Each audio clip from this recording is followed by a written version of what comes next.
making change is really like an ecosystem, and there are a lot of different groups that need to play a lot of different roles. And the most productive, effective campaigns I've seen have a combination of the insider and outsider approach. Absolutely. You need the outsider to raise awareness, stir up people's passion, build a movement, and bring the corporate target to the table.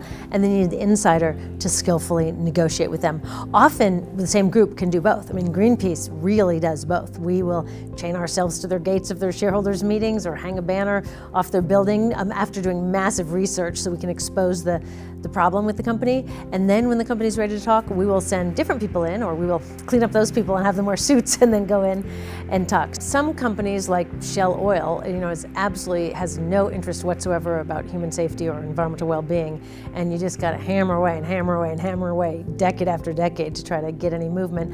Other companies have been incredibly collaborative and interested in working together, and there's a whole spectrum. Often companies will even compete against each other to see who will be better. We have a campaign that's working on sustainable seafood, and every year we issue a ranking of which are the retailers with the best scores on sustainable seafood.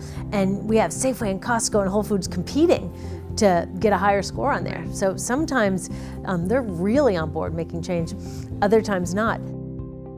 GreenPeace does do two things that really help us. One is that we never ever take corporate funding, so we are able to keep our absolute independence. The danger comes when environmental groups start taking money from these corporations and then are hesitant to critique them. So one thing I really encourage people is keep your independence.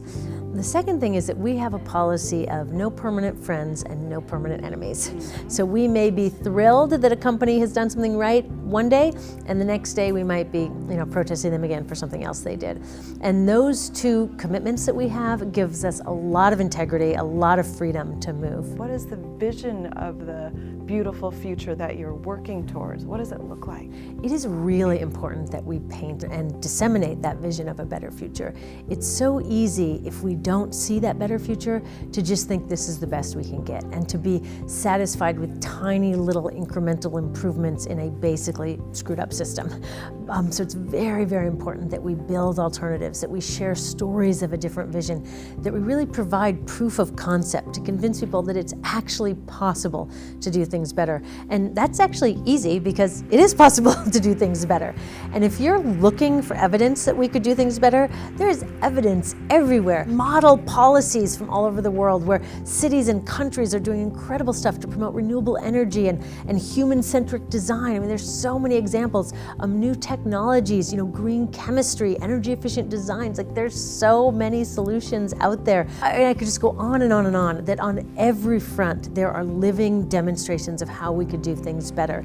They're often not covered by the mainstream media. They often take a little digging. It's important that we expose ourselves to all of these examples of a better world, because that makes it easier to envision what if they were the dominant trend. There are a lot of sources of the blockage that's not getting this stuff out. I mean, there's the obvious thing of the corporate-dominated media that we'll hear more about the latest shooting rather than the latest solution. There's also the fact that in the United States, people work so hard. We are such an overworked, stressed out country. We work more hours than any other industrialized country.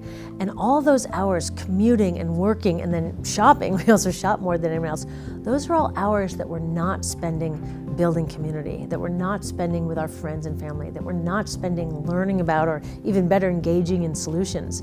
So we have a time poverty in this country and just sort of an overwhelmed exhaustion.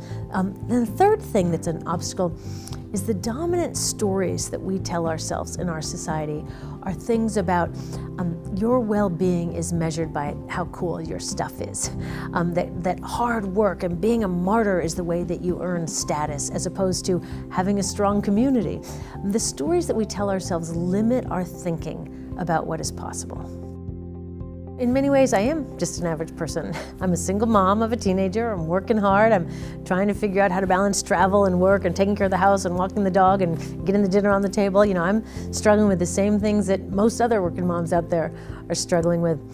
In terms of how to get started, the good news is there are an infinite number of ways to get involved in this kind of work. I like to feel like it's an all-you-can-eat buffet. There is something for everybody there. So whatever your passion is, there's a way for you to plug in. But the most important first step is to find a friend who shares these values. It is so much easier to learn and to try new things if you have a friend to share it with you. What role do you see women playing in creating this more beautiful future? Women are really powerful. I mean, if you look at the things that we have endured, bounced back from, triumphed over, I mean, we are a powerful bunch of people. And if we can apply that power, the same power and fierceness with which we protect our children, if we can apply that power and fierceness to building a better future, we're in good shape.